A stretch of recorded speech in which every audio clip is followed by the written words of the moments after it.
Hi, and welcome back. Today we're going to learn about wisdom. And there's something I wanted to, bring to your attention first as you move forward to sort of clear some potential misunderstandings out of the way.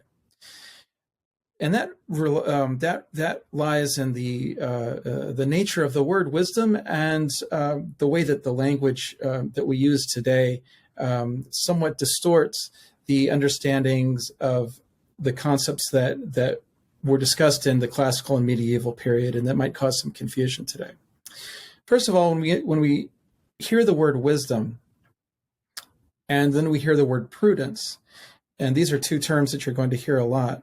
There's a lot of confusion because the term prudence in our language today actually has a connotation of almost a sort of skittishness or a sort of reticence, or even in a certain sense cowardice, which is not intended by that word. And yet the classical discussions of this virtue have tended to use the word prudence instead of the word wisdom. And yet we've called our chapter here, we've called our lesson wisdom. And so I need to explain that first so that what follows, I think, is going to make a lot more sense. So the term wisdom, it has many, many broad meanings, and that's true in English, and it's true as well in the languages, the classical languages of Latin and Arabic and Greek and Hebrew that we're going to be making reference to today. But really, what we mean by wisdom in connection with the virtues is practical wisdom. Wisdom that is in the nature of day-to-day decisions in living, ethical decisions, as well as other sorts of decisions that involve sort of what one of our speakers calls putting things in their proper places. And so that really is what is referred to as prudence, actually, in the classical text and in older English texts.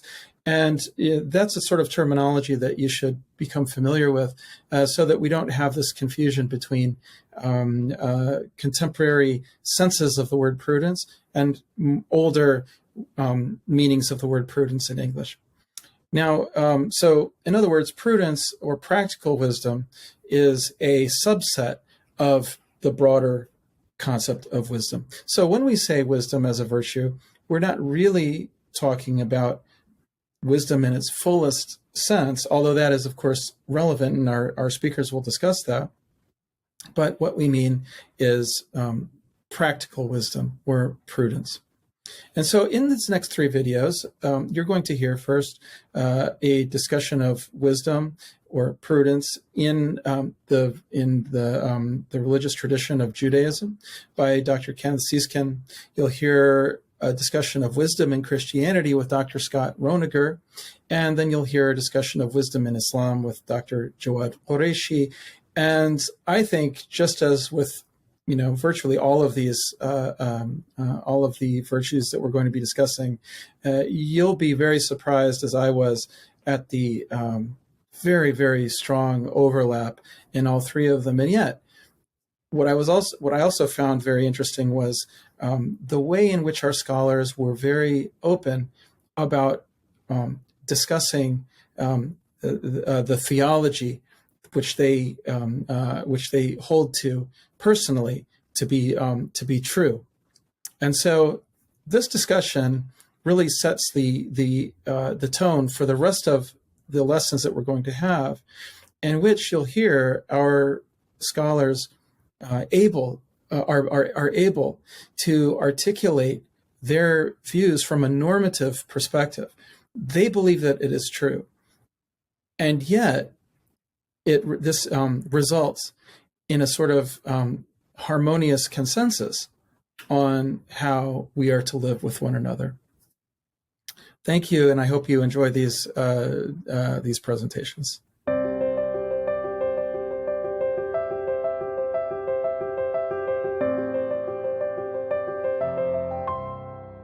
Thank you very much for having me.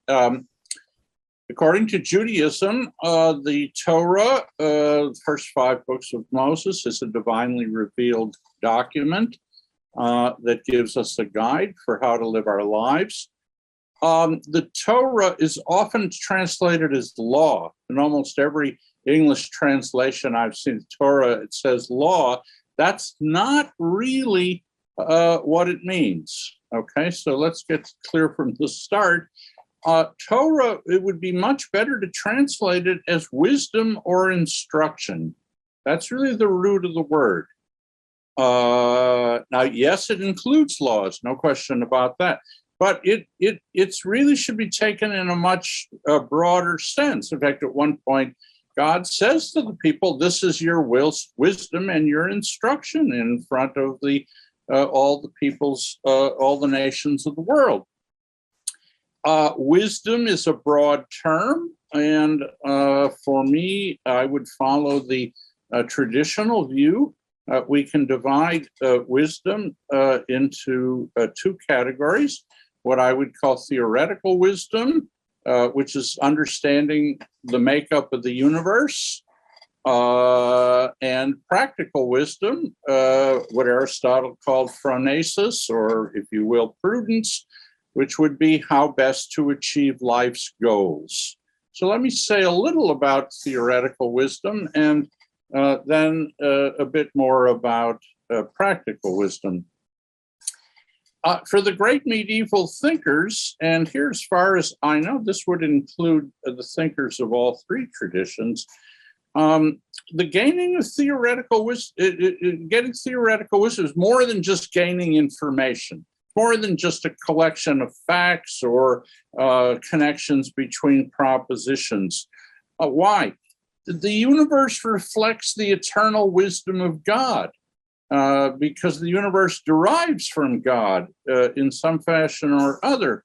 So in gaining knowledge of the universe, and contemplating the universe, if we can, from a cosmic perspective, we come to imitate the perfection of God. We become as much like God as we can, or if you want to think of it another way, we become close to God. To the degree that we can contemplate the universe, we can take a cosmic perspective, which is what we would get in physics, chemistry, mathematics, anything that would be classified under theoretical wisdom. So the gaining of theoretical wisdom then is a sacred obligation. Let me try to be more specific. Here I'm relying mainly on Moses Maimonides, but I don't think the other traditions, as far as I understand, there's much disagreement. When a kid learns how to balance an equation in 4th grade, or looks through a microscope or a telescope, that's sacred. That's sacred. Now, we don't always look at it that way, but this is something I think that's very important that the medievals have to teach us. We should look upon that as something that is sacred and as the start of a long, perhaps lifelong process of getting close to God. As Moses Maimonides had said, as is the knowledge, so is the love, okay? By which he meant you can't love God in ignorance. It is a commandment, perhaps the supreme commandment, to love God, but you can't do it in ignorance.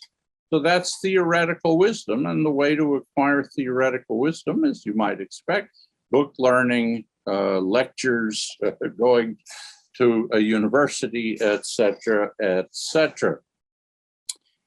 And that brings us to practical wisdom. The 3 religions all have laws or practices or rituals, if you will, that are supposed to help us achieve the goal of human flourishing or human happiness.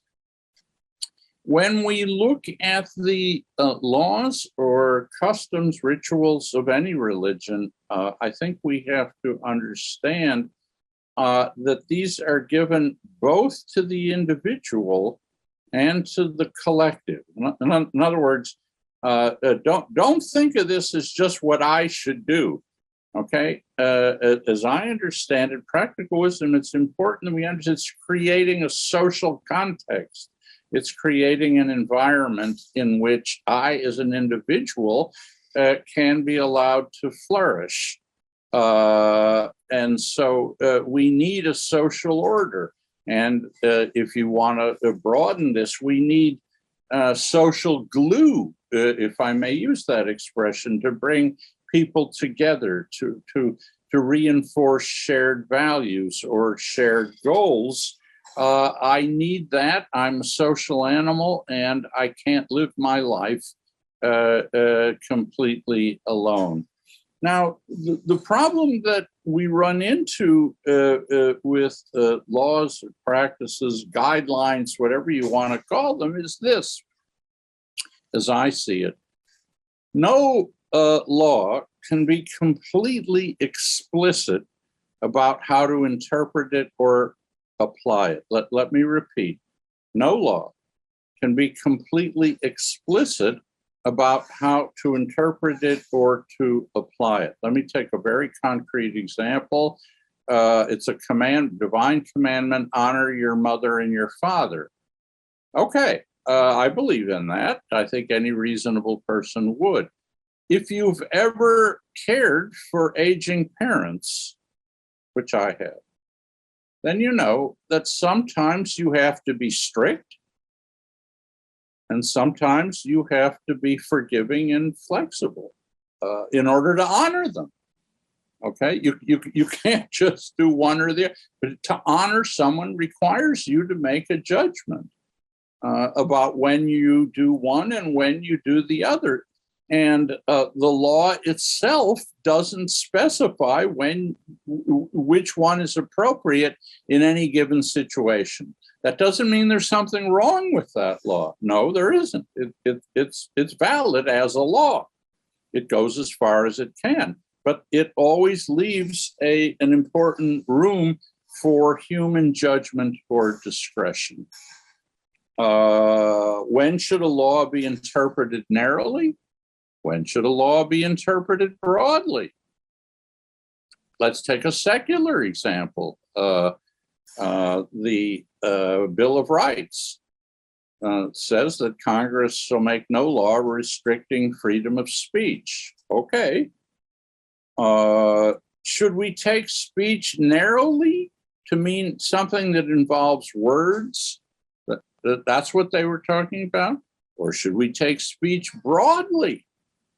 So that, for example, music, sculpture, photography, dance, do these things count as speech? In other words, the question I'm asking is, should we take speech to mean expression, or should we take it narrowly just in the sense of words? And the Supreme Court had to decide that in a famous case.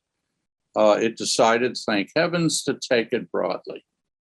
But the law itself doesn't specify how that interpretation is supposed to work. So a famous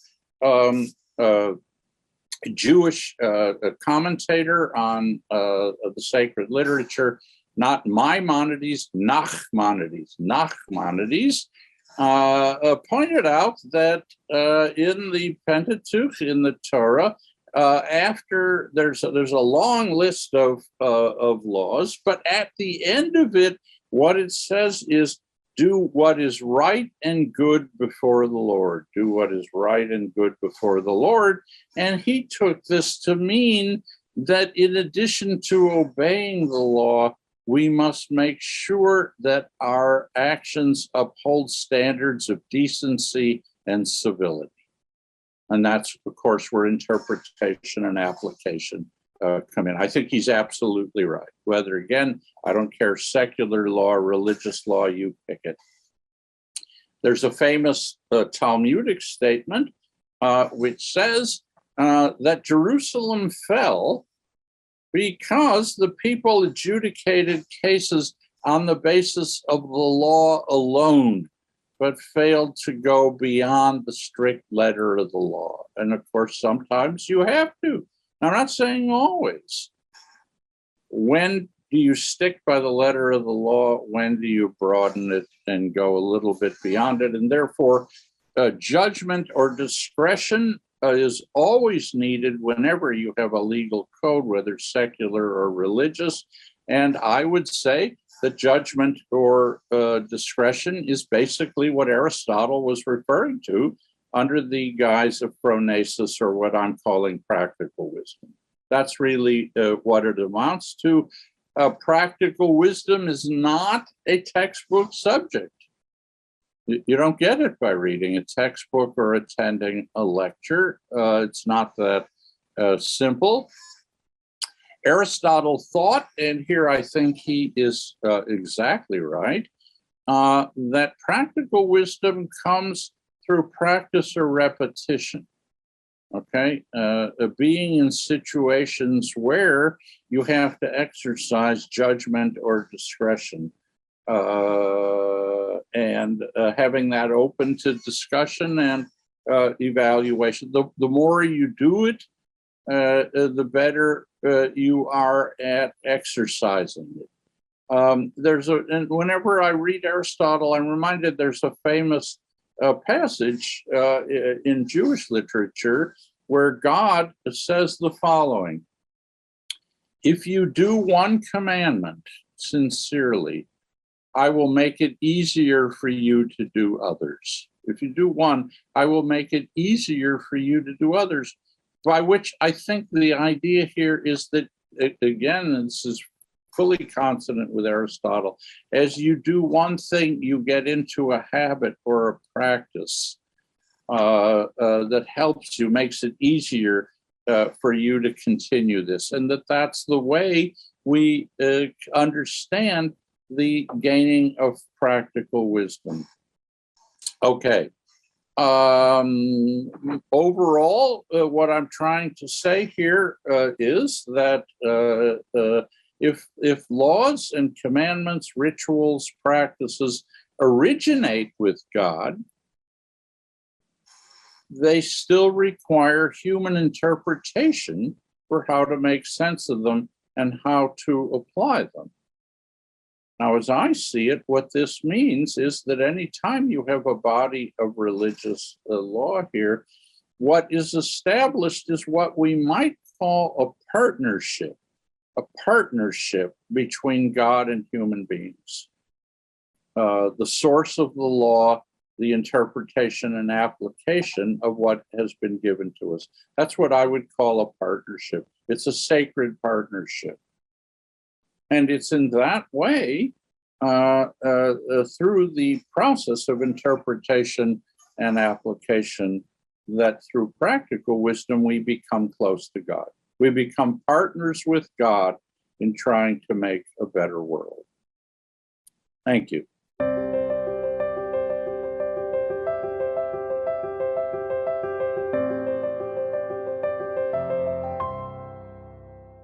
Well, thank you to everyone. Thanks to Jacob, to Ishmael, to Russ Hittinger, to my colleagues here. It's a wonderful project. It's an honor to be given the chance to contribute to it.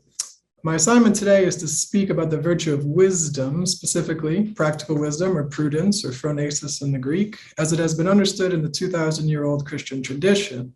Given the importance of this topic and the complexity of this tradition with its manifold denominations and copious disagreements, both between and within those denominations, this is no easy task.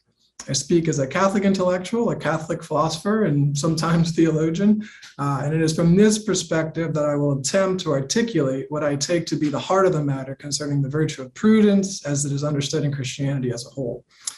I begin with the 15th chapter of John's Gospel, for it is here, I suggest, that we will find the deepest foundations of practical wisdom revealed.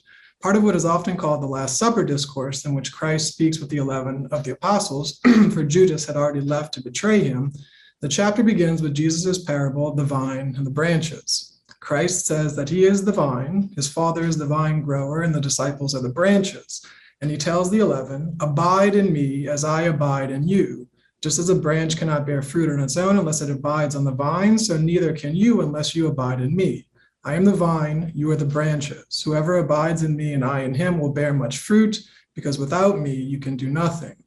He reveals to the disciples that his Father will be glorified by their abiding in him so as to bear much fruit, and then he gives them the commandment to love. As the Father loves me, so I also love you.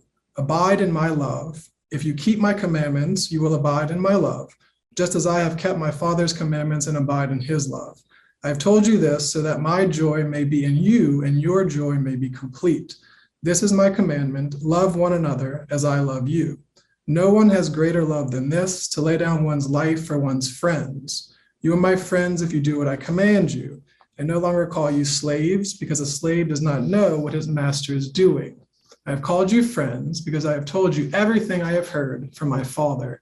It was not you who chose me, but I who chose you and appointed you to go and bear fruit that will remain, so that whatever you ask the Father in my name, he may give you. This I command you, love one another. Very famous passage. I think we should note that there are in fact two commandments placed in a very definite relationship to each other, and there's a promise of complete joy should these two commandments in their proper order be heeded. The disciples are, first, to abide in the love of Christ through the friendship he offers to them by revealing everything he has heard from the Father, and second, they are to observe his commandment to love one another as he loves them with the love of the Father. The friendship with God that Jesus' grace and revelation make possible is therefore to be the source of the disciples' moral lives of loving each other with the very love of God that they have received. That is, abiding in Christ, the vine, and being pruned by the word of the Father, is to flow outward into actions of loving friendship with others. Abiding in God through friendship in Christ is revealed as a gift meant to spill over into actions and into a unified moral life in accordance with the commandment to love. In this moral life of love will in turn deepen our abiding in Christ and procure for us the joy and happiness he offers. I would suggest that in the Christian tradition, prudence is the intellectual virtue that flows from our abiding in Christ and facilitates our keeping his command to love with intelligence, with daring, and with creativity. It enables us to unify our practical moral life in accordance with the gift of friendship that God grants to us by the life, death, and resurrection of Christ. Prudence is therefore the virtue of practical reason that enables us to heed St. Paul's admonition to live in a manner worthy of the call you have received by doing or living the truth in love, so as to be happy in the joyful building up of the kingdom of God. For Christ himself says that we are sent out as sheep amidst wolves, and therefore must be as prudent as serpents and as innocent as doves. Theological foundations somewhat secured, let's attempt to specify the meaning of the virtue of prudence. In order to do so, I think it essential to point out that prudence, as well as the other virtues and indeed the moral life as a whole, ought not to be understood as somehow independent of or detached from considerations of human nature. While each is fundamental in its own way, the questions concerning what it is to be human and how it is that we ought to live do not merely run parallel to each other. They're interwoven with the answer to one texturing the approach to the other. For how we ought to live depends upon what we are, and the truth of what, or rather who we are, shapes how we ought to conduct ourselves. The Christian understanding of prudence is rooted not only in Christ, but in the human nature that God creates and assumes in Jesus. Partly due to this insight, many Christian thinkers distinguish between the infused moral virtues, those gifts of grace infused into the soul with Christ's gift of charity, and that orient us towards supernatural union with the triune God within his supernatural society of the church, and acquired moral virtues that are inculcated in us by our own repeated good actions, and that perfect our natural orientation toward God, considered as first cause of the universe, and toward natural human societies, such as our political community. We'll come back to this distinction at the close of the talk. To be human is to be unified as a rational animal, to be a unity of body and intellectual soul, in which the soul animates the body for the sake of its, the soul's, activities, and ultimately for their proper objects. As there is a hierarchy of the proper objects of the soul's activities, so too the body is animated for the sake of the soul's acts of attaining to those objects in their hierarchical order and unity.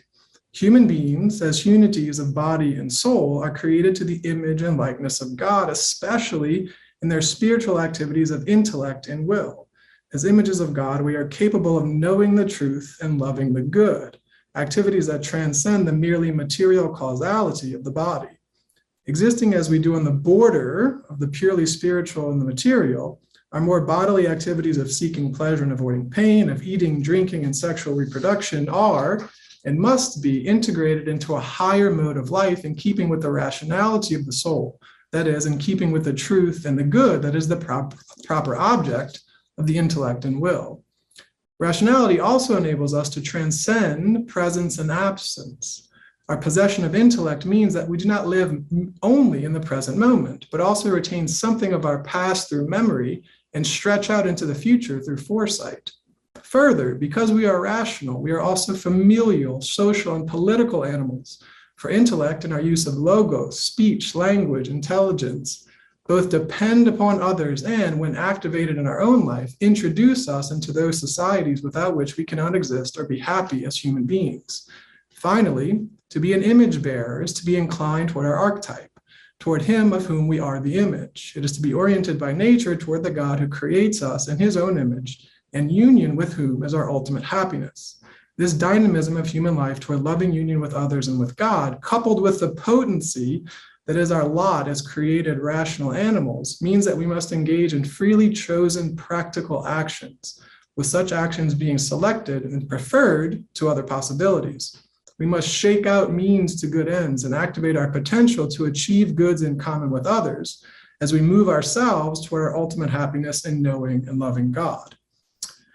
Prudence, I would suggest, is a perfection of our human nature thus understood. It is the perfection of the intellectual part of our nature that enables us to be provident for ourselves and for others through free choices. Prudence is therefore the virtue, the stable character trait that perfects our thinking about practical matters, about moral actions that are up to us, and enables us to achieve the practical truth incarnate in human action. Prudence is something like a kind of intelligent courage, an intelligent daring, which is the source of creativity in the pursuit of common goods. And it's the virtue that enables us to integrate knowledge gained from past experience with foresight concerning future contingents, so that both together may be brought to bear on decisions that must be made in the present circumstances so as to achieve a good end with and for others in our familial, social, and political lives. It is the practical, rational virtue of a pilgrim that enables him to make his way back to the house of the Father through intelligent and creative actions of loving God and others in well-ordered societies. Prudence is therefore right reason in moral action, as distinct from art or skill, which is right reason in making or production. Thus, the product that is perfected by prudence is not something external to us, such as a house or a car, but rather our moral character and the overall quality of our entire lives. For our character is but the consolidation of our freely chosen actions. Further, prudence concerns those things that are towards the end or perfection of human life. It does not bear on the end directly, but enables us to see what those good ends demand of us practically here and now, given the unique circumstances within which we find ourselves and within which we must act. As St. Thomas says, rectitude of choice requires two things, namely the due end and something suitably ordained to that due end. Now, man is suitably directed to his due end by a virtue which perfects the soul in the appetitive parts, the object of which is the good and the end. And to that which is suitably ordained to the due end, man needs to be rightly disposed by a habit in his reason, because counsel and choice, which are about things ordained to the end, are acts of the reason. Consequently, an intellectual virtue is needed in the reason to perfect the reason and make it suitably affected towards things ordained to the end, and this virtue is prudence. Prudence, therefore, unifies our moral lives as a whole and directs the activities of the other moral virtues, such as temperance, courage, justice, generosity, even as prudence depends upon those other moral virtues for the proper appetitive orientation. The other moral virtues point us in the right direction in the moral life and clear the fog of unruly desire. And prudence searches for the best way to arrive at the destination. enabling us to deliberate well, to judge of the best means to the good end, and to command the action that enables us to achieve that end, given our current circumstances. Because prudence unifies our lives as rational animals, and because our lives are irreducibly social, prudence is the virtue that enables us to unify the communities within which we search for happiness and participation in common goods through friendship with others. Thus, it has been somewhat traditional, certainly coming from Aristotle, to recognize three species of prudence: personal, familial, and political. Personal prudence enables one to unify one's life as a whole, not as an asocial, apolitical, deracinated individual, but as a member of a family, of local communities, and ultimately of a polity. Familial prudence enables men and women, fathers and mothers, to unify the practical life of their family as a whole, and thus to protect and to promote the common good of the family. And political prudence is the virtue necessary for politicians, for legislators, to protect and promote the common good of civic friendship and political society. Although prudence, strictly speaking, concerns fully practical knowledge and culminates in commands that form truly good actions, it also involves two other kinds of knowledge. In addition to fully practical knowledge, prudence is built upon a kind of speculative knowledge because the right ends of human life are determined by nature. The ends that are properly perceived through the prism of the moral virtues and enjoyed in prudent actions are not operable realities. We cannot make or control our natural ends as human beings the way that we can make and control a dam or a levee. Forgive that reference, I'm from New Orleans. But we must know our natural ends and know that they are natural if we are to actualize them by living in accordance with what they demand in concrete situations. We can bring about the correct way to achieve our natural ends only if we recognize both what our natural ends are and that we cannot control or make those ends, but that they're given by nature. Prudence therefore depends upon the knowledge that we cannot make it the case that a given end is or is not truly a part of our natural end of happiness. Further, prudence is structured by the knowledge that human beings are not the best thing in the cosmos, to quote Aristotle. And thus, prudence cannot be the best kind of human activity, and therefore, the practical life is not the highest kind of life. This insight is not only important to reflect upon philosophically, rather, in order to be prudent, the practically wise person must recognize, at least in some vague way, that prudential activity is at best penultimate in human life. He must know that human beings are not the best thing in the cosmos, and thus that practical activity is not the highest expression of human nature. The thoughtful and reflective recognition that human ends are given by nature, not by techne or force of will, and transcended by something greater, namely God, is the necessary foundation for prudential thinking and action. This bipartite contemplative acknowledgement of natural ends and a supranatural being sets the context within which human persons can act well. Thus, the contemplative life of loving the truth for its own sake, especially the truth about God, is higher than the practical life perfected by prudence. Yet, it is not only that the contemplative life is in fact higher than the practical. Rather, men and women must acknowledge in some way the theoretic life as the highest in order to be prudent. Prudence in self and the societies it perfects depend upon our recognition that the practical life, as necessary as it is and as noble as it can be, is not the highest life. The contemplative life, the love of truth for its own sake and intellectual and spiritual friendships, is the apotheosis of human happiness. A failure to see this point not only robs us of the joy of intellectual contemplation of truth for its own sake, it also corrupts the practical decisions and societies that are the arena of prudence. The mistake of subordinating or eschewing the contemplative life and theoretic wisdom denigrates the practical life and turns us into tyrannical activists. Only a loving embrace of truth and beauty for their own sake allows the infinite desire of the soul room to breathe. Thus, only a deep respect for and engagement in the contemplative life can provide the spiritual, social setting of prudential thinking and action. In order to develop and preserve itself, practical wisdom is, and must in some way know itself to be, subservient to contemplative wisdom.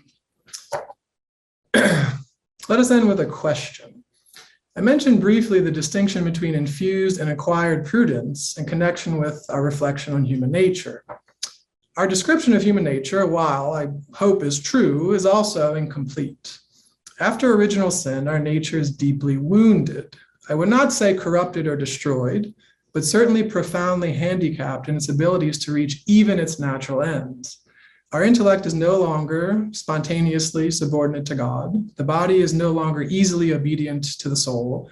Our social relationships are fraught with strife and faction, and even our interactions with the wider natural world are quite difficult.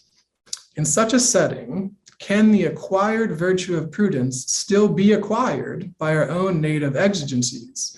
Or do we need God's grace not only to uplift our nature towards supernatural union with God, but also to heal our nature so that it can reach those goods that are in some way naturally fitting for us? Must we, in some way, abide in Christ's friendship in order to bear even the natural fruit of a prudential life? For, as St. Paul says, it is Christ and him crucified who is our wisdom. Thank you.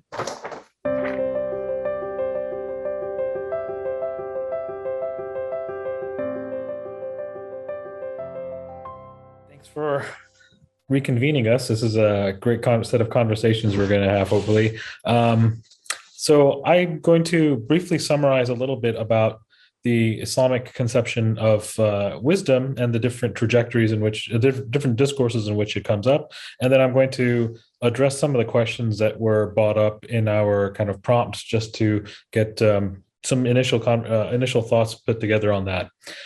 So briefly, what I want to note is that in discussing any discussion of the study of any virtue or any idea or concept really in Islamic thought has to engage certain layers of discourse. One of the most important is starting with the Arabic language. So understanding how concepts are formed and articulated in language shapes how they're actually formed and within Islamic thought. So we have this first layer of language, and then after that we see this Quranic inflection, where the moment of revelation that happens to the Prophet Muhammad over 23 years at the end of his lifetime tweaks and shapes the way in which the Arabic language it inflects it in different ways, often making associations that the language itself didn't have. And if we want to think of this in terms of structuralism, it's taking a language that had a particular structure and then putting God at the center as the primary signifier that gives all the new concepts new meaning in their relationship to the divine. So that's one way of thinking about what happens with the Quranic moment in Arabic history. And then from that, we see this flourishing then of various discourses of Islamic thought, including the legal tradition and the philosophical traditions.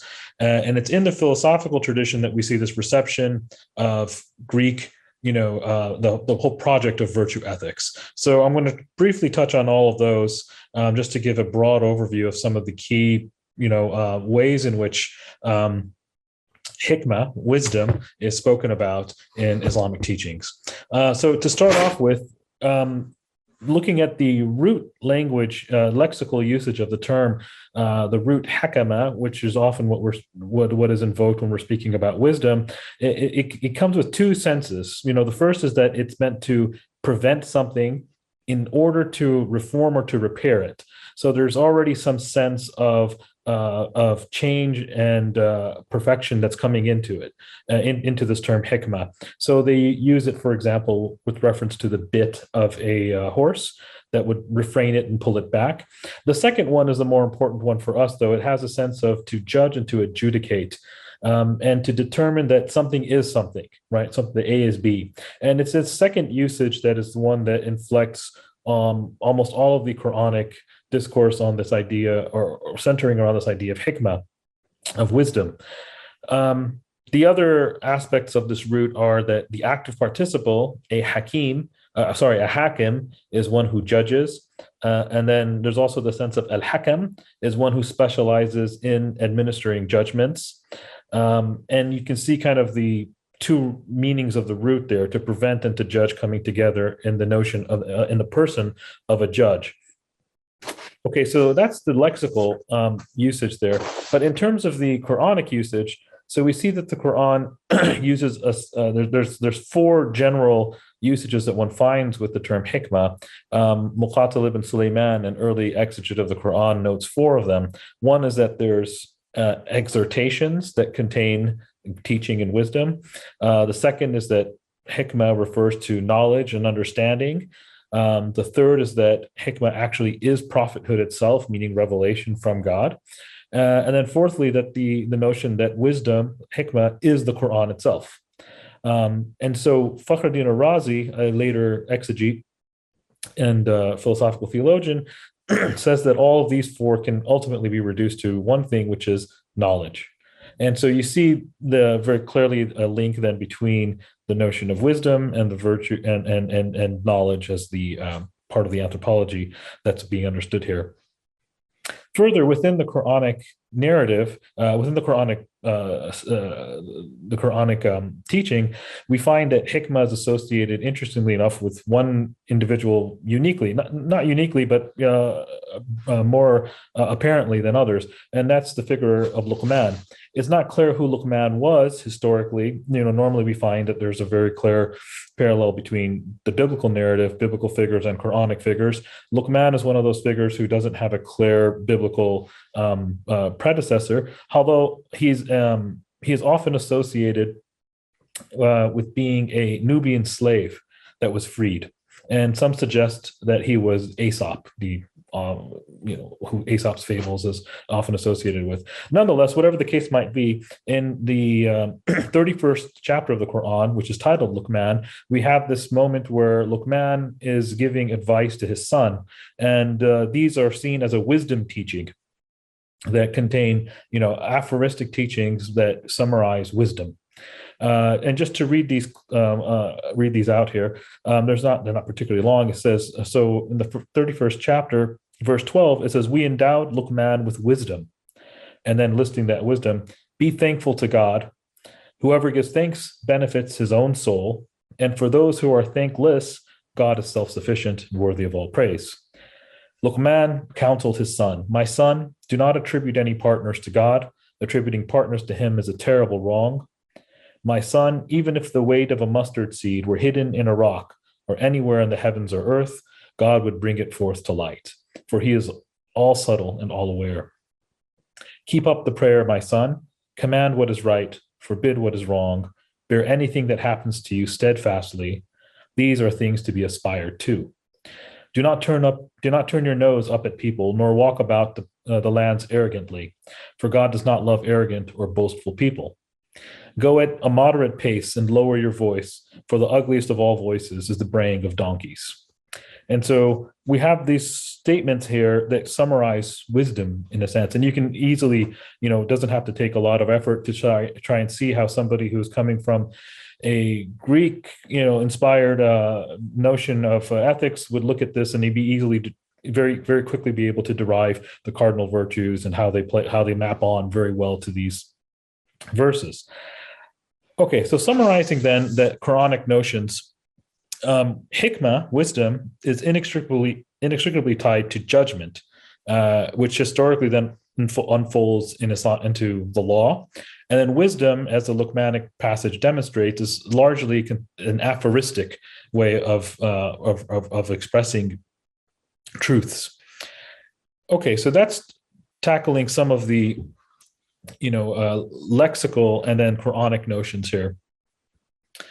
When it comes then to looking at the philosophical tradition, we find that the Muslims had largely accepted the Greek tradition as it was transmitted to them through the Syriac Christianity, and then ultimately translated into Arabic, and then bought into in Islamic guise. The key figure that's at play here is Miskawayh, Raghib al-Isfahani, al-Ghazali, and others, all of whom accept the basic structure of the Greek division of the soul and then the virtues that correspond to it. So we find a shift now from wisdom literature, wisdom statements, aphoristic statements about conceptions about wisdom pertaining to judgment and law, toward an anthropology and psychology that is largely rooted in an Aristotelian concept. Aristotelian conception of human beings. And so, we find the tripartite division of the soul to vegetative, animal, and rational. And then it's in the rational that we find wisdom as the cardinal virtue, as the perfection of the rational soul. And this is, again, very much in line with a lot of other medieval thinkers. But what the medieval Muslims did on the philosophical side was to expand on the sub-virtues that underlie the virtue of wisdom. And so it's not that wisdom is cultivated by itself, but there's other things that one does in order to have that virtue of wisdom. And they list these 7 sub-virtues that if one cultivates those, wisdom results therein. And each one of these sub-virtues then also has its extremes, its deficiencies, and its excesses, which are all to be avoided. And so the mean would give us wisdom. So the first of these is the notion of purity of mind. And what they mean by purity of mind, in Arabic they say safa al-dhihin, it's the ability to rationalize in a sound manner, right? The second is what is called jawdat al-fahm, or sound excellence and understanding. And again, this is tied to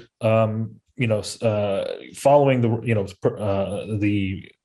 fact that wisdom is a virtue of the intellect, that one is thinking in a sound manner. And so again, we're keeping in mind here the Aristotelian logical tradition as well, that one is proceeding from conclusions from the premises to conclusions in a sound manner and with ease, right? They're not making mistakes in their material or formal logic. The third of which is simply intelligence, dhaka, which is being able to reach conclusions in a fast manner, in a quick manner, meaning that one basically gets it on the first go, and doesn't have to work their way through things. The fourth is good conceptualization, husn tasawwur, which is the ability to conceptualize things in the proper manner. The fifth is the capacity to learn. So it's being teachable. One is able to actually learn, pick up new things, grow, and expand their intellect in that way. The sixth is retention, hifz. So it's being able to retain data and information, and that when things are perceived, one can recall them quickly, which is closely related then to the seventh, which is to have an active memory, which is to be able to have that quick recall. So in the sixth, if it's retention, you're able to retain things. The seventh is then to be able to recall them quickly in a quicker manner. So these 7 sub-virtues, if they're cultivated, result in the virtue of wisdom. And so this is the conception that has been played out in the kind of classical philosophical discourse of Muslims. However, this is an area that Islamic thought did not put all of its weight on the philosophical articulation of the virtues. Most of the conception of what wisdom entailed the wisdom of God expressed in God's law. And here we can turn to the questions that were brought up as kind of our prompts. So how does this virtue relate to other virtues? For classical Sunni Islamic thought, from which I'm speaking from, virtue, it's clearly the most essential one, but it's not it cannot be cultivated by itself, but it's the most essential one that distinguishes human beings from other creatures, because it's tied to the faculty that distinguishes human beings from other creatures, namely the intellect. And so so then how is it to be cultivated? So is God's help needed? In a sense, for Sunni theologians, no, God's help is not needed, because it is a virtue of human beings. So somebody as a human being can cultivate wisdom. However, there's also a recognition that God does intervene by granting and bequeathing wisdom to those who seek it, or those who have the aptitude for it or are worthy of it. So human beings as a whole can have wisdom, can attain wisdom, but it is also seen as a gift that God bequeaths to those who seek after it and that are worthy of it. And then the question is, how does it relate to human existence? In terms of how it turns to human existence, what we find among the Sunni thinkers is that there's a conception of human existence here, a telos that's put, that is at odds or not accounted for in Aristotelian thinking, which is that the human existence is seen as aiming at three things. One is the worship of God in order that one might know him and recognize his place in the universe and the cosmos as the creator, sustainer, and cherisher of the universe. That is attained through purification of the soul, which is the second goal of human existence. And then all of that results in the third one, which is man's stewardship on the earth, the notion of human beings as standing in place of God. And I use that very, very loosely because it wouldn't work well in Islamic theological teaching, but as stewards of the earth who cultivate the earth and who are to protect and move the earth forward. That includes then also societies and nations that are attached therein. Within that is also subsumed under this objectives of human life is the objectives of the law, which are to protect five things. The first is to protect religion. The second is to protect, and here religion is all religion. And, in an Islamic context, you're looking at, the pre-modern world and imperial civilization where you had, states were defined by religions. The religion there is Islam. Underneath that then would be protecting other religions, Judaism, Christianity, and even non-Abrahamic religions. Second, under the protection of religion would be the protection of life across the board, the protection then of the intellect, then the protection of wealth, and then finally the protection of honor and lineage, both of which were often tied together. So wisdom plays out is primarily, it's attached to the intellect, but wisdom plays out in all of those as things that are sought to be cultivated. How is wisdom understood in these places? In the way in which Islamic discourse speaks about this is that it is to place things in their proper place, which is a very strange, kind of big catch-all kind of way of trying to speak about wisdom. But it's to have everything placed in everything in its proper place, which assumes that things have ends and things have functions that they're supposed to serve, and to put them out of their place is to have some form of the extreme of which would be tyranny in one respect, but it would be against wisdom ultimately, right? So wisdom plays out in having all of these ends that the law is seeking to preserve in order so that one can attain the end of human life, which is stewardship of the earth, right? And cultivating human societies. Now, the question, is this accessible to all people, including those who lack faith? I already kind of alluded to this, but yeah, wisdom is seen as being attainable by all people. However, the ultimate wisdom, according to Al-Ghazali and others, is to recognize the supremacy of the divine and to recognize God as God reveals himself. And this, of course, again, we're dealing with scriptural traditions that have, very clear claims of monopoly on truth and so on. So this would be seen as God's self-disclosure to the prophet in the Quran, and which is the formation then of Islamic teachings and thought. But generally speaking, wisdom is seen as being something that all peoples have access to by virtue of being humans. Right. And I want to end here with two notions of hikmah, that two terms about wisdom that kind of get to this question of do all peoples have access to it? There's a statement that's attributed to the Prophet where he says, al-hikmatu dalatul mu'min, that wisdom is the lost property of the believer. And so wherever they find it, they have a right to it. And this was a virtue that Muslim civilizations in the past had cultivated very strongly by their reception of Jewish, Christian, and then Greek heritage before them.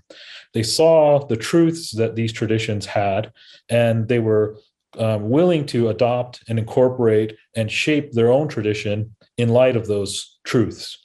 And so there's this ethic that was seen as being, that wisdom was something that wasn't unique to one group of people or one particular tradition, but it was something that all peoples had access to, and that the believer should seek it and should seek to bring it in to their own traditions as well and shape their own traditions.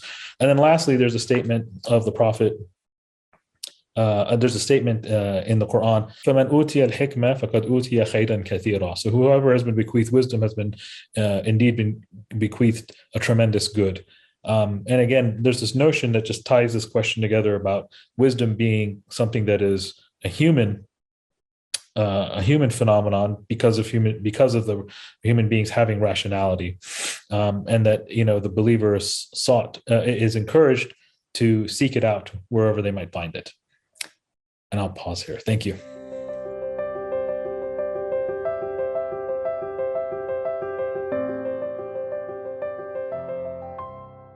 I'm going to go ahead and start with, and I hope no one minds that we're using first names here. Can be on a first name basis, but I'm going to start with Kenneth, or do you prefer Ken?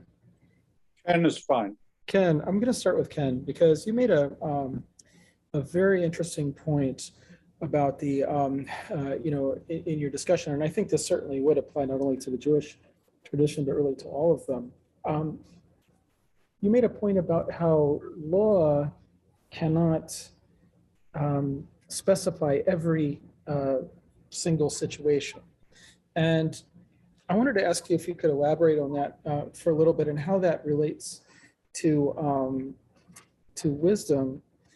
And because it's a very interesting point that you make, and this is the relationship of law, of wisdom or virtue, a virtue to law.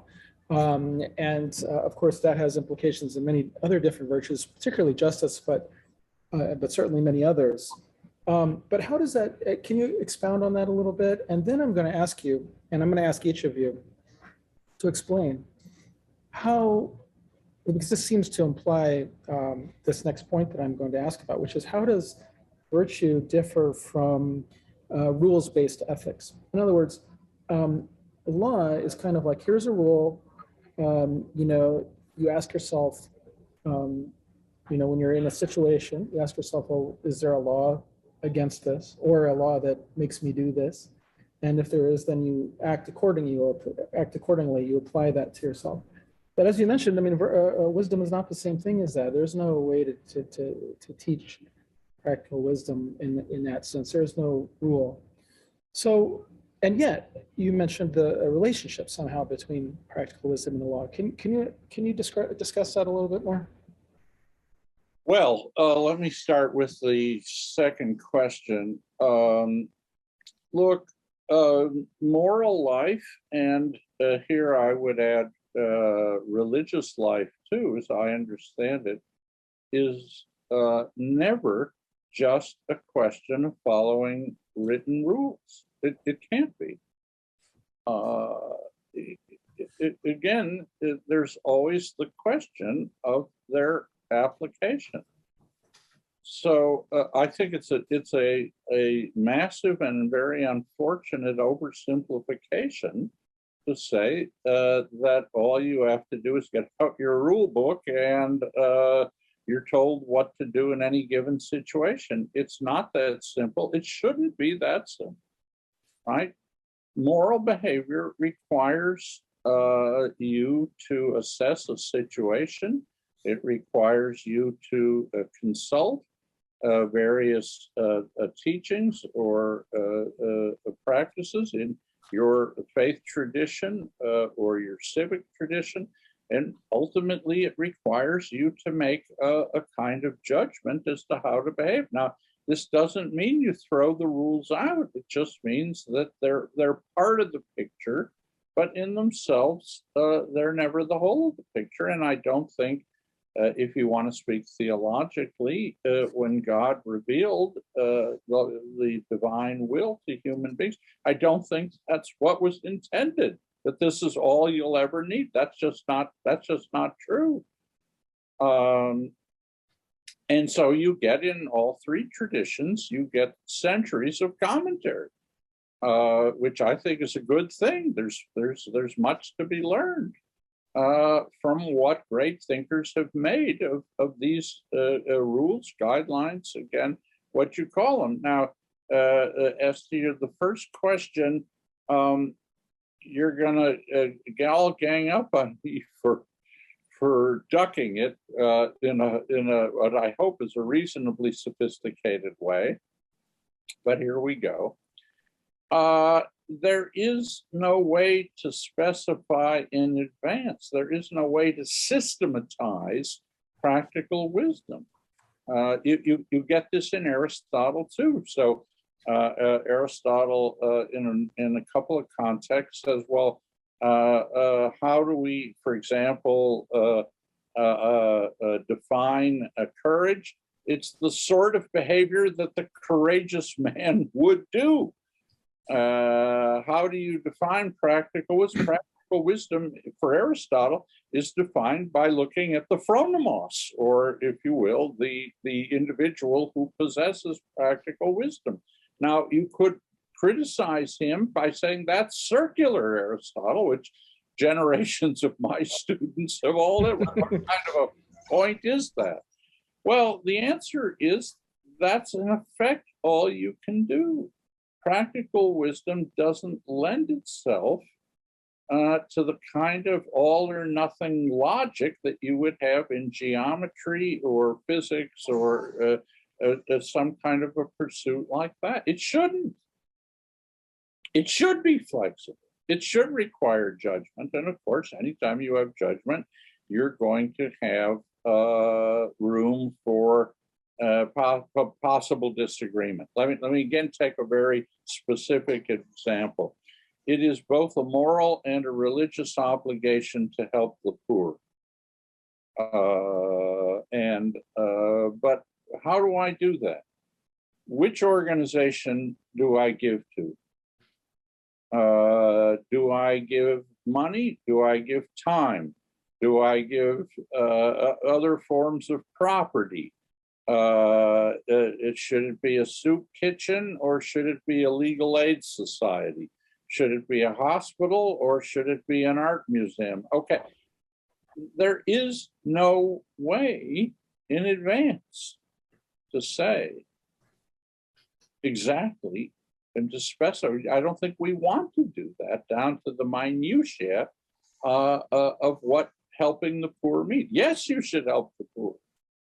But within that, there's a broad range of possibilities. This is what, if we can speak of Kant for a minute, Kant distinguished between a perfect and an imperfect obligation. A perfect obligation is an obligation I have to you. If I sign a contract to you, with you, specific to you, the specific performance that I have to do to fulfill it. An imperfect obligation would be something like giving to charity, honoring your mother or father, loving your neighbor. There should be obligations for which there is a broad range of possibilities for the human intelligence to express itself and for religious traditions to express themselves. So you may not like that as an answer, but that's the best I think I can do. I think it's go ahead. Go ahead. No, please. Go I was going to jump in because I think it's a great answer. I would only add a little bit, namely because the issue of the dichotomy or the tension between rule-based ethics or law-based ethics and virtue ethics, I think is really a false dichotomy, at least from the tradition that I'm working in terms of virtue ethics within a sort of broadly Christian tradition. Mm-hmm. And some people get really upset. I kind of blame Anscombe a little bit for this because right. There's times where she kind of plays fast and loose with that distinction. I don't think she's really guilty of separating them, but it sometimes appears that that's what she's doing, especially in some of her more well-known essays. And you're referring to Elizabeth Anscombe. Yeah, Elizabeth Anscombe. Yeah. At least from my perspective and the way I approach it, I think this is there in Plato. I think it's there in Aristotle. I think it's common in some way to all three of these religious traditions as well, is that you really can't have a virtue ethics without law as its foundation. That law is always the foundation. It's the necessary and good foundation, but it's not enough, as we've just been saying, to develop the virtues, but it's oriented towards that. So law always has this kind of pedagogical role where it's helping you to facilitate It's helping to inculcate virtue so that you're capable of friendship, right? So ultimately, it's oriented towards friendship through the inculcation of virtue. That's a very classical understanding of law, which means law is this foundation, but it's the foundation which in and of itself recognizes that virtues have to go beyond the foundation as a kind of an extension. And it was mentioned, I think it's a great point, that all law has a kind of generality and it lacks the specificity. I would say that that's not only not bad, I would say that's good. That's a part of the very essence of or nature of law. It has to apply to the most cases possible, which means it can't always be clear how it's going to apply to this particular case, nor how it's going to be extended into a case where it's not even clear if the law applies to this case. And that's why I think it's very interesting that both Aristotle and Aquinas use the phrase rule and measure of human actions to describe both the law and the virtuous person, or the spudaios or the phronimos. So both description, both the law and the virtuous person are described as rules and measures for human action.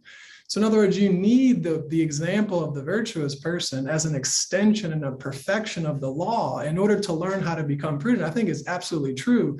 You can't teach prudence the way you can teach mathematics. But it's very interesting because when Aristotle distinguishes between the moral and the intellectual virtues, he says the moral virtues are developed through doing the relevant kinds of actions over and over again. You become a house builder by building houses, and you become a just man by doing just actions.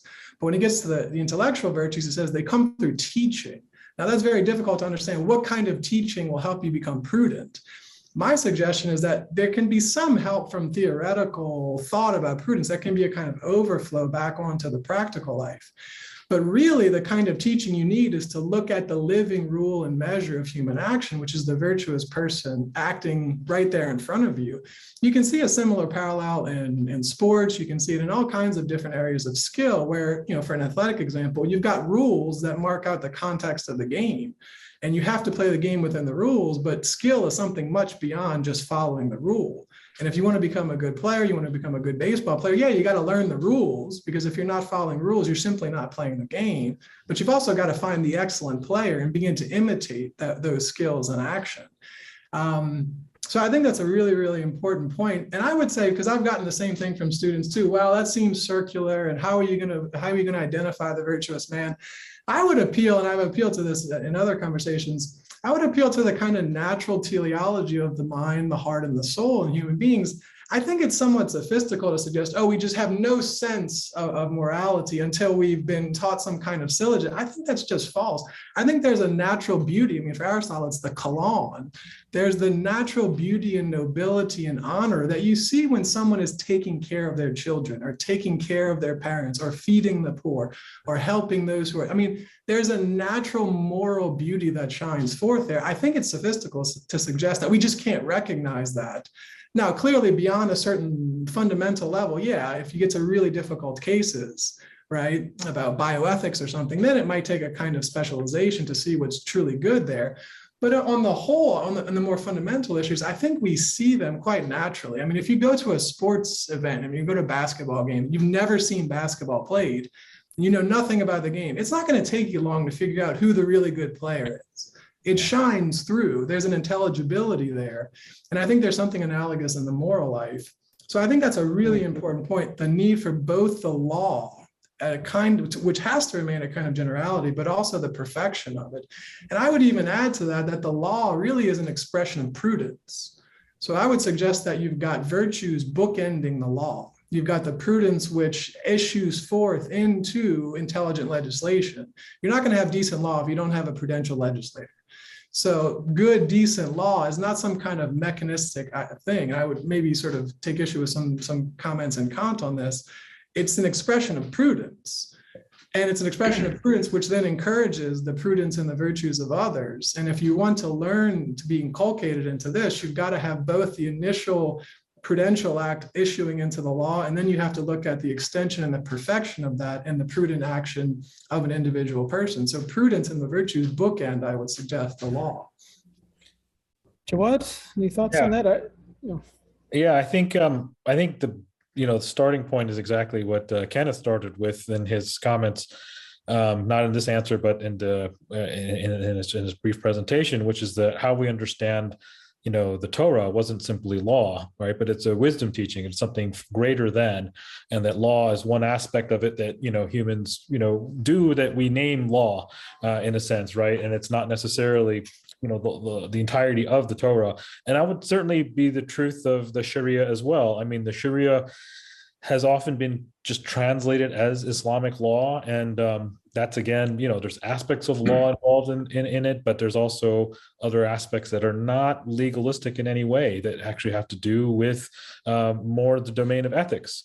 And one of the tensions, I think, that happens in reading and interpreting the law by Muslims, and we don't really use these terms, but they're really coming more from a Western ethical discourse, is this tension between like a divine command ethics and a teleological ethics. That there are trends within Islamic thought that would try to make everything a divine command ethic, that they're simply God commanded it and therefore it's done. That the actual scope of human action has already been covered by divine commands in the Quran and in the life of the Prophet, and that's it, full stop, we're kind of done. There are others, however, who've taken that conception of ethics to say that we'll recognize that the divine command is there, God as legislator is recognized, but we also have to see ways in which we can extend the law by interpreting or extrapolating what the intent of the lawgiver was. And this is where you get a notion of a teleological ethics, which is meant those 5 things that I spoke about earlier are pulled out from exactly this process to say, well, what is the intent of the lawgiver in all of the laws that are present? So there's this form of induction that takes place to say that the particulars of every particular points to one of these 5. And now, once we have these 5 kind of aims of the law clear in our minds, we can see then those can guide our reasoning about legal and ethical matters to say whether we hit the mark or not. So if we're doing something that doesn't preserve life, well, then we've missed the mark. If we're doing something that undermines religion or wealth or lineage, we've missed the mark. But if we're doing things if we're reasoning in such a manner that we can argue for the preservation of these 5 things, then we're getting closer to the point.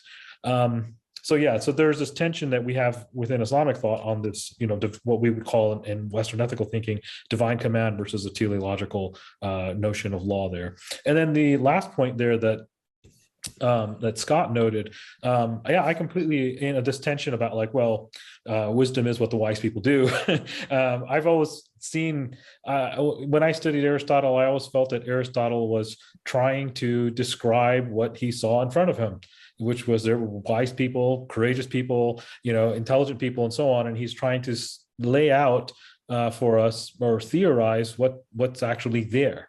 And that how do we know somebody being wise? In Islamic thought, this is noted as this concept of the fitrah, which is that it's the innate human inclination towards the good, the true, and the beautiful. When we like you said, so if we see Michael Jordan, even though we don't know anything about basketball, we know that he's the greatest, and that's right. If you hear a great piece of music, you will incline towards it, and that's that basic human inclination that's there in our makeup as human beings, and that can be corrupted. Islamic teachings recognizes that can be corrupted, such that people can incline towards things that are not true, that are not good or beautiful, and that practical wisdom is meant to also retain that initial purity of that fitrah, that inner inclination. There's very, very briefly, there's a passage in the Hebrew Bible that do not reject the Torah of your mother. This is what I'm talking about, God. Do not reject the Torah of your mother. Meaning, do not reject the teaching, wisdom, or instruction of your mother. Don't reject what your mother taught you.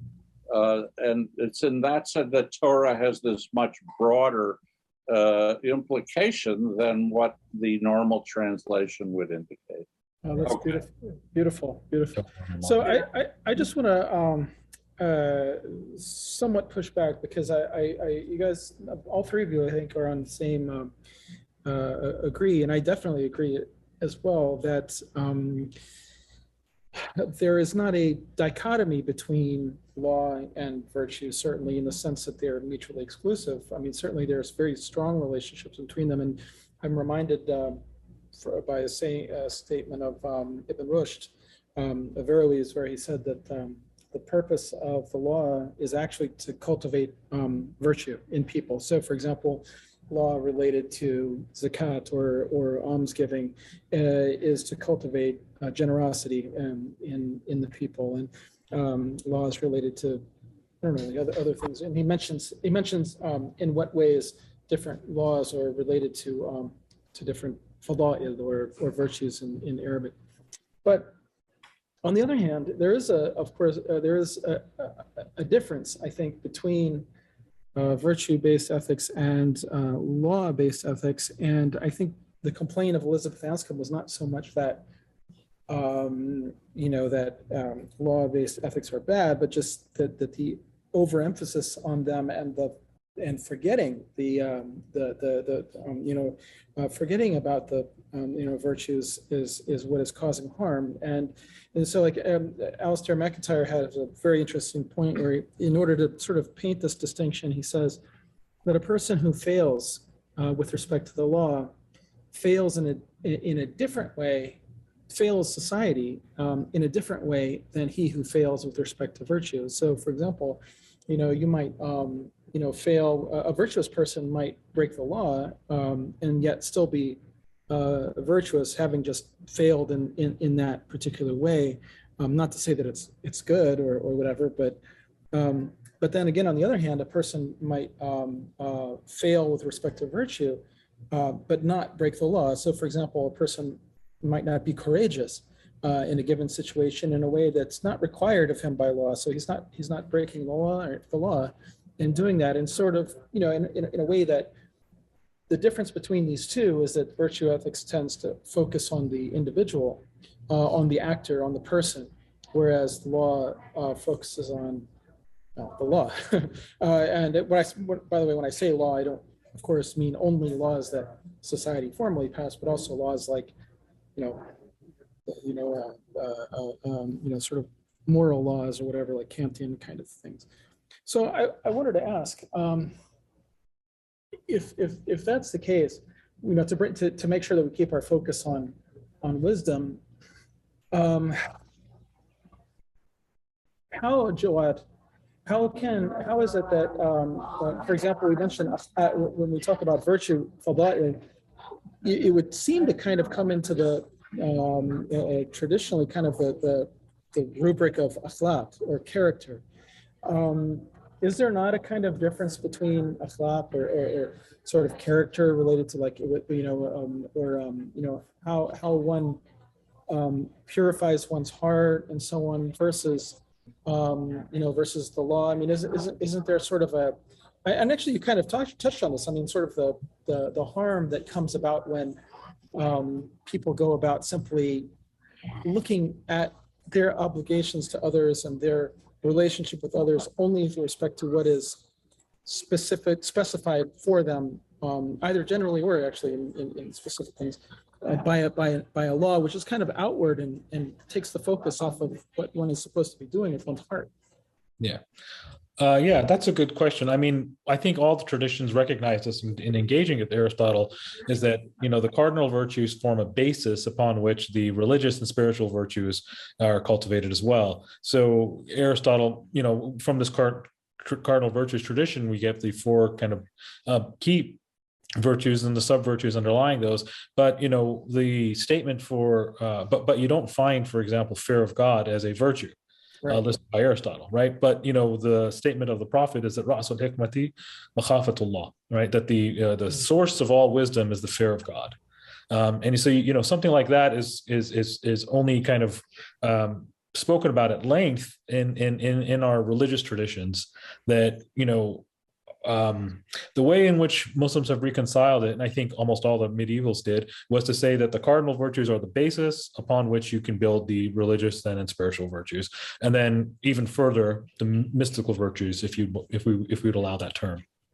So I don't think that, and the cardinal virtues are there because everybody can cultivate those by the fact of being a human being, that they're not unique to a tradition, that everybody can cultivate those, but the religious virtues are all cultivated within a particular religious tradition. So even if the fear of God is cultivated by Muslims, Jews, and Christians, it looks different. It takes a different inflection in each tradition. If the love of God is cultivated by each tradition as well, it takes a different inflection. It looks differently in every tradition. But I think that the tension is there, but it has been reconciled by thinkers of the past, and that's perhaps something that maybe some of the academic aspect of studying ethics just purely academically isolates things from what others might have seen as a system as a whole. We tend to isolate as one particular aspect and not looking at the bigger way in which people have tried to synthesize and see a unity, whereas I think today's academics, we tend to push a bit more of the uniqueness and disambiguating things and seeing difference. Jawad, you and Scott both talked about this question, but from different vocabulary. Both talked about this question of infused virtue, whether wisdom is something that is infused, that is something that God requires God's help, or not only help, but almost like sort of intervention to achieve, or whether it is something that can be cultivated without the need for God's intervention. And I want to both of you kind of said the same thing about wisdom, that it's, Scott, you said that it's an intellectual virtue, not like charity, for example.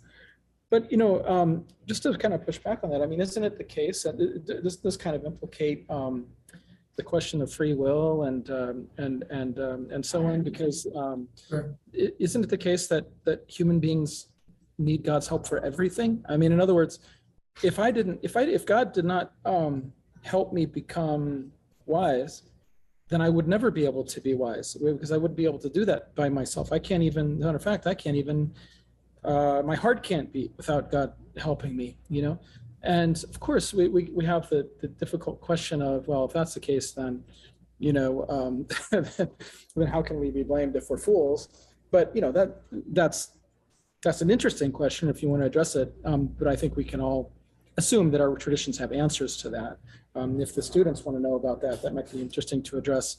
But I guess I just want to say that isn't wisdom something that we really do need God's help to do, regardless of whether we call it an infused virtue or not? I mean, how can we say that we can do that without God's help, or do anything without God's help? Well, huge question. So I would start in terms of an answer by, and I think this kind of came up with the point about sometimes seeing a tension between divine command theory and teleological ethics. I mean, I think the starting point has to be the radical, infinite transcendence of God. Because if God is seen as somehow a competing cause with creatures, then all of these distinctions, all these unities that we're trying to see, they immediately start to break apart. So in other words, if it's something where God is close enough, so to speak, to the universe, metaphysically speaking, to somehow be in competition with, somehow be in the way of, somehow it'd be frustrating the nature of human beings or the nature of the world as a whole, that's, I think, the cause of a lot of these difficulties. But if God is seen as so infinitely transcendent that he can be present, as Augustine would say, more inner than my innermost, without competing, right? Without somehow suffocating my nature, my freedom. That's, to me, the understanding, and that would be a sort of pertaining to contemplative wisdom, recognizing that God is so infinitely transcendent that he can be immanent in these ways without ceasing to be God, without changing, without in some way falling from his divine simplicity, and also without interfering in me, but rather giving me my very nature, giving me my ability to be free. And I think within that kind of understanding of the infinite transcendence of God and God's immanence flowing from that transcendence, then I think certainly in let's say the Catholic tradition or the Christian tradition maybe as a whole, you could distinguish between the kind of causality which is at work in creation, the kind of upholding of all things in being, the very influx of being and the maintaining of that being in creatures, right? Which is always going on, as you said, without which we simply don't exist. Yeah. And a kind of supernatural, so to speak, aid or grace, which moves the soul in a way which is in keeping with the soul's freedom. So again, if you understand God is so radically transcendent that he can be immanent in these ways, in a way which is not only in keeping with our nature, but in fact, creating it and allowing it to be what it is, and then helping it to reach its own ends. That to me would be the sort of the context and then the distinction. So you'd have this natural, so to speak, causality, which we might call creation or maintenance or governance of all things in being, right? Which doesn't suffocate them, which allows them to operate according to their natures. And do the intellectual virtues fall under that? I mean, I think the intellectual virtue might be sort of contemplating that, right? Which again can't happen without some kind of divine causality holding you in existence. Right. But that's separate from, again, a kind of influx of grace. And of course, in the Christian tradition, that would come through the incarnation of God in Christ and the death and resurrection of Christ, which would be something in addition to this kind of upholding and being and activity, which we see in all creatures, right? Yeah. And I mean, I think... But Jawad, for example, like in the Quran, it says, وَمَا تَوْفِيقِي إِلَّا بِاللَّهِ, and my success is not except with God. So there's a really, this has been puzzling me for a long time. I definitely understand, Scott, what you're saying in terms of how an infused virtue is just something that is not accessible really to those who do not obtain, who do not receive that grace. That makes a lot of sense to me. I don't obviously agree with it as a Muslim, or insofar as because I'm a Muslim, but I see the point. I definitely see the point. But at the same time, like Jawad, like how, is it not the case that like if God wanted to allow me to go astray and wander around blind and be like a cowardly, foolish, miserly, misanthrope, for example, then he would do that. And the fact that I haven't, first of all, he blesses me. He might bless me with some sort of inclination to not do that and then aid my efforts through his, isn't that kind of, isn't that grace in a way? Isn't that kind of like his, Jawad? I wouldn't really, I don't know, that's a framing that I wouldn't necessarily work with there. I think that, the idea of human beings are able to accomplish certain things by having certain faculties, and that we call some of those things wisdom.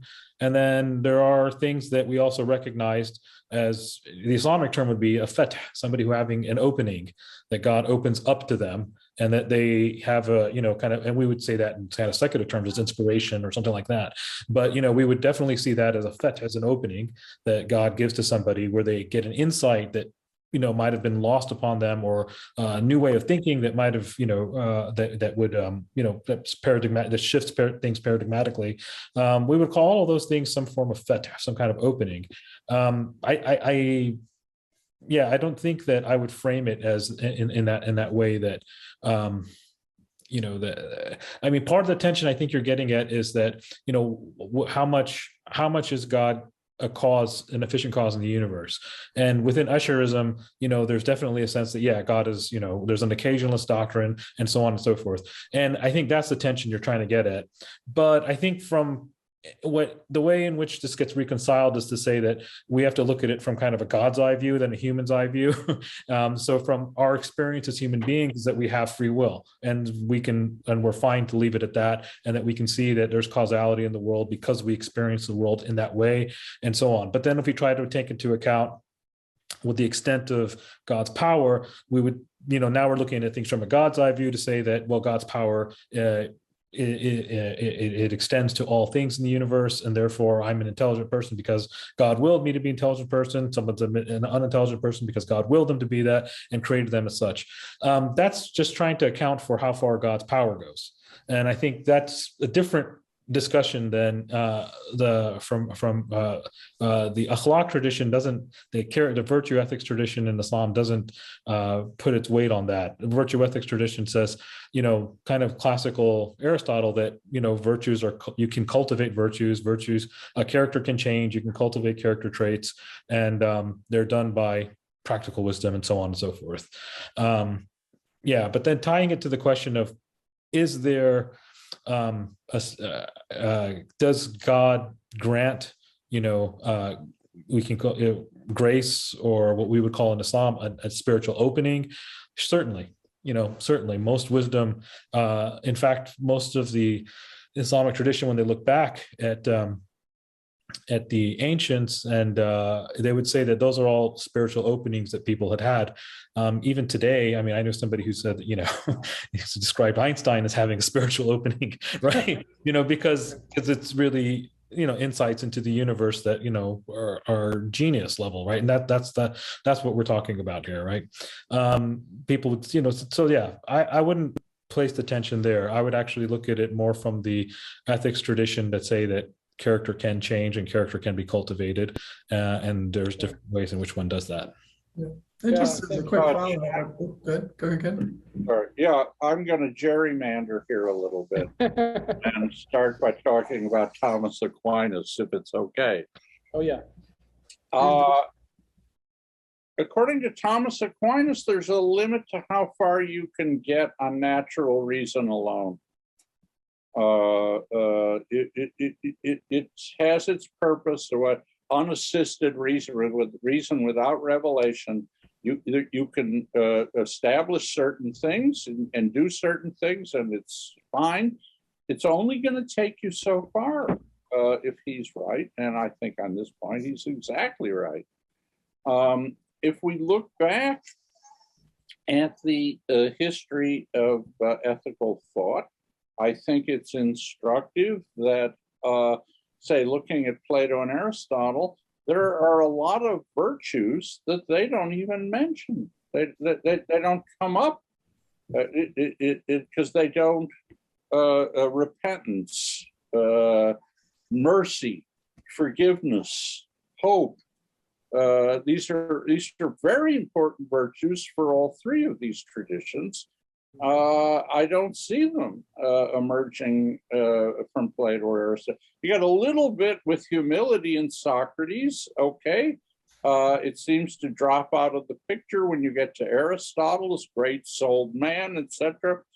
So where did these virtues come from? Repentance, forgiveness, humility, hope, mercy, and so on.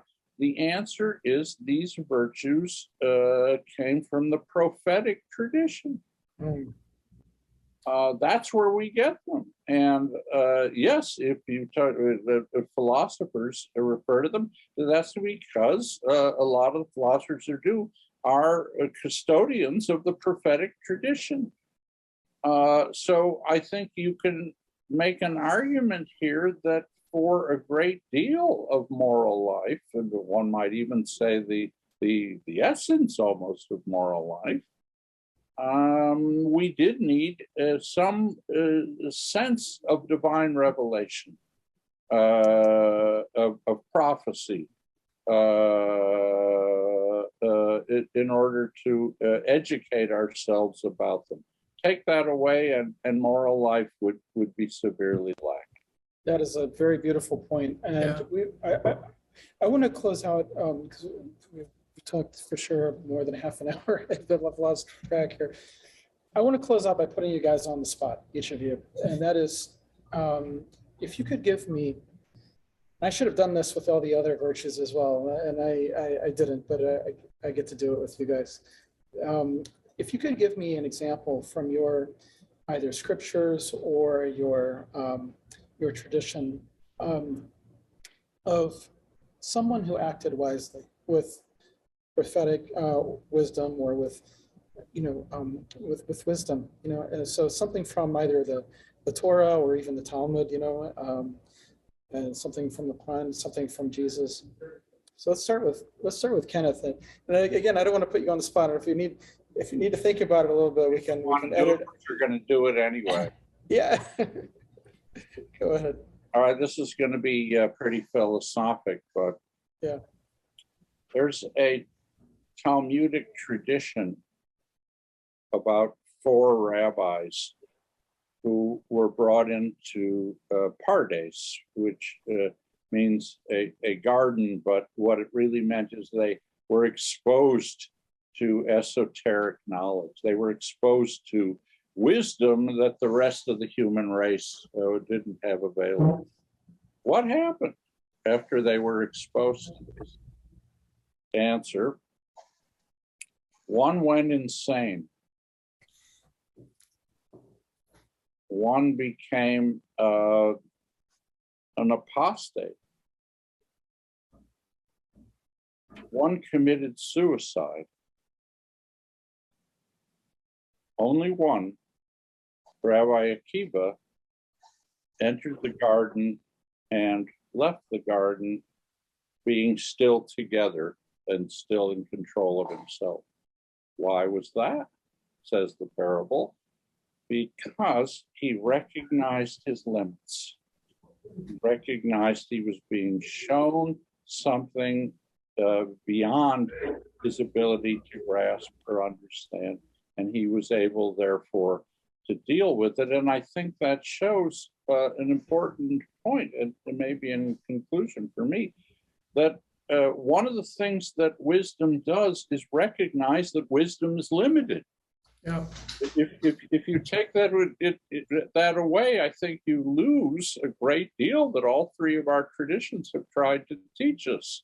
Yes, it's an important virtue, but one of the things wisdom does is realize when, in effect, it's reached its end, and beyond that end, I think Scott was referring to this, is the utter transcendence and ineffability of God.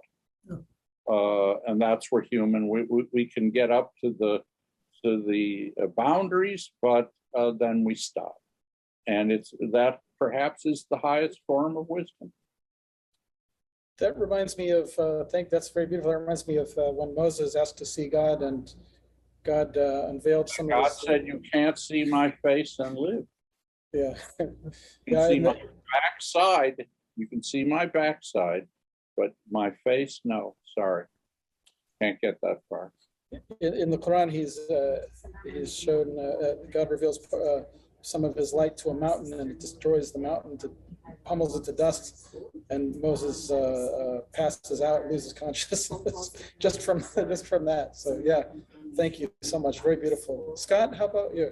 Oh, just one point, perhaps in continuity with that, is I think that's why the theological virtue of hope is so central, because hope is that if you want infused virtue, but it's that virtue that allows us to have a kind of confident trust that ultimately, even though we know our limitations, that there is this ineffable, mysterious God who is in control ultimately of all things. And so there's a kind of trust in that providence that has to be a part of this, which buttresses and kind of completes the virtues of both practical and theoretical wisdom. So I think that's key. I mean, of course, speaking from within the Christian tradition, I mean, if there's an example to imitate, of course, I'm going to point to Christ himself. And of course, this would be the difference, because the belief, of course, is that this infinitely transcendent, infinitely mysterious God has in fact shown his face in the human nature of Christ.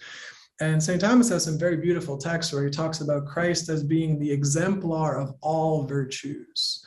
And he says, not only is Christ sort of the efficient cause of at least the infused virtues because of grace, but he's also the exemplar cause of those virtues. And he has a very beautiful text that I'm thinking of in particular, where he says, we need the virtues to be happy.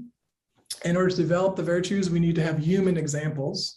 But the human examples that we find around us are all going to be limited and fragile in certain ways. And he said, so we needed God himself to give us a human example in the person of Christ so that we could imitate those virtues and develop thereby the virtues that will lead to a kind of happy human life. And there's another text where he does talk about Christ on the cross, so the crucified Christ as being the exemplar, not only the efficient cause of grace, but also the exemplar cause of all the moral virtues.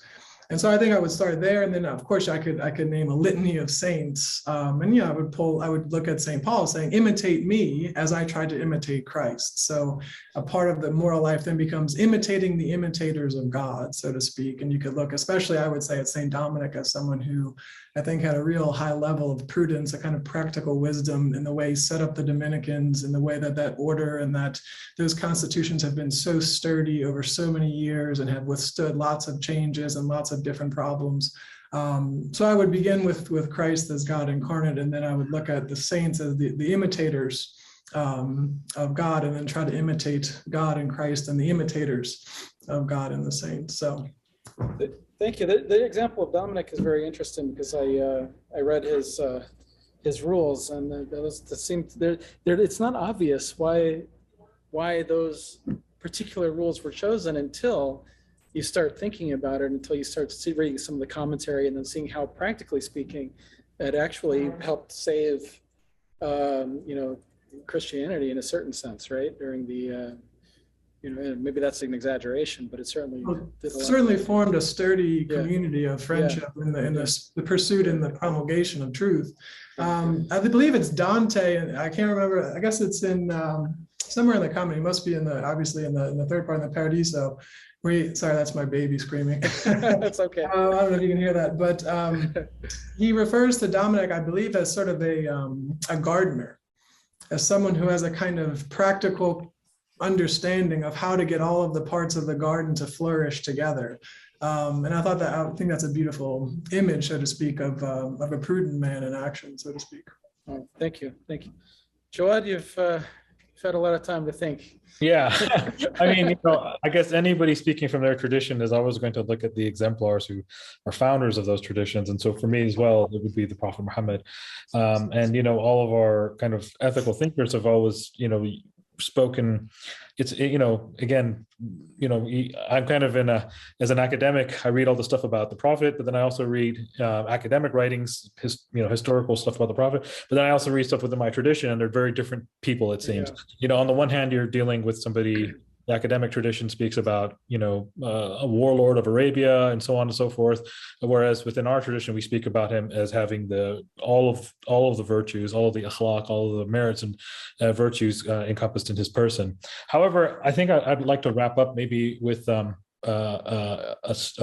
passage from the Quran that kind of gets at some of the tensions that we've been speaking about here. And so, in the Quran, when these narratives of the previous prophets are mentioned, it's always seen as kind of an argument that the Prophet Muhammad is on the same model of those previous prophets. And so, you have Joseph, who suffers in kind of Egypt, and it kind of reflects the prophet's suffering in Mecca, and then his, moves onward. And then as in Medina, the second kind of phase of the prophet's life, he's, seen as a lawgiver. And then the paradigm there is Moses. And there's a story that takes place in the 18th chapter of the Quran, the Surah Al-Kahf, and it's a narrative that doesn't exist in the later Jewish tradition kind of incorporated and brought it in, and it's a story between Moses and this figure Al-Khidr.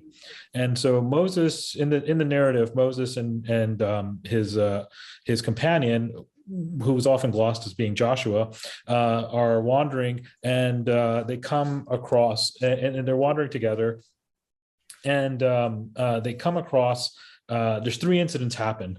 They come across a wise man, right, who has been given knowledge from God, from unto God, right? So it's this kind of divinely bequeathed knowledge. He's not given name in the Quran itself, but he's considered this saintly figure that God has bequeathed knowledge to. And Moses says, I want to keep company with you for as long as I can. And the wise man says to him, you can keep my company as long as you don't ask me any questions. Mm-hmm. And three incidents happen. And the first one, they ride onto a boat, and the wise man starts to puncture a hole into the bottom of the boat. And Moses says, well, why are you doing this? So you're trying to drown these people? And then the wise man says to him, well, I already told you, you're not supposed to ask any questions. Moses is like, okay, you'll find me patient. Let me try it again. And second incident, they are continuing, and they see a young boy near a village, and the wise man kills the young boy. And Moses says, "Why did you kill this young boy?" And the wise man says to him, "Well, look, this is the second time, right? 2 strikes, kind of, you're in trouble here." And he says, "Look, no, you're going to find me patient. I won't ask any more questions. No more excuses." So they continue on, and then they enter into this village, and they ask the people to, to accept them into the village as guests, and give them some food and a place to rest. And the villagers refuse. And so they're getting ready to leave, and they see a wall that's set up, and the wise man's the walls looks like it's about to fall. The wise man works towards erecting the wall, keeping it straight. And Moses says, "Well, you could have just asked them for some money, and you could have, or payment for this, and they could have taken us in as guests." And the wise man says to him, "Okay, 3 strikes, you're out. You've missed the point, right? You were impatient with me." And then he explains to him, "Now I'll tell you why I did the things I did." And he says, "As for the ship, it belonged to poor people working at sea. So I intended to cause a defect in it, as there was a tyrannical king who would seize every good ship by force." Right. And then he says, "As for the boy, his parents were believers, and we feared that we would overburden them by transgression and disbelief. And so we intended that their Lord should substitute for them one better than him in purity and nearer to mercy. And as for the wall, it belonged to 2 orphan boys in the city, and there was beneath it a treasure for them, and their father had been righteous. So your Lord intended that they reach maturity and extract that treasure as a mercy from your Lord. And I did not do all those things of my own accord. That is the interpretation that you did not have patience with." And I think that gets to some of the tensions here of how much it's actually accessible to us by our intellects, how much there's a mystery in our existence as human beings, and even in the realm of the ethics, that there's some space for mystery too. So I'll stop there. Thank you. Thank you so much. Thank you, all 3 of you. And hope that was not too much for our students to swallow. Thank you all, and God bless. No, thank you guys. This was a lot to learn from. I really enjoyed this. Thank you so much. This was a pleasure. This was a real pleasure. Yeah, it was wonderful. It was wonderful. Hopefully we can get together in person as humans one day and we have to talk face to face. We have to do that. What we'll do, we've got to try to get some grant money and bring everyone, a whole group, all together again. Fantastic. Yeah. You know what? Maybe we can do that for like a launch of the course. Once the course is, there will be a pilot phase, but once it really launches, and maybe we can all get together for kind of a launch thing and another little symposium or something. But like a 1 day instead of 3 days. Well, it's a wonderful project. Thank you for doing it. Thanks for allowing us to contribute to it. Oh, it's every one of you is great. I mean, like, as I said, I'm doing my research for my for putting the packets together, and I keep coming across all of your names, so it's like, wait a minute, I'm about to do a discussion with these guys. So thank you again all so much, and I'll definitely keep you up to date as to the dates of the launch of the course, and I'll make sure everyone has login credentials. You can log in there and just see how it turned out. All right. Thank you all so much. Yeah. Take care. Bye. Assalamu alaikum. Bye. See you.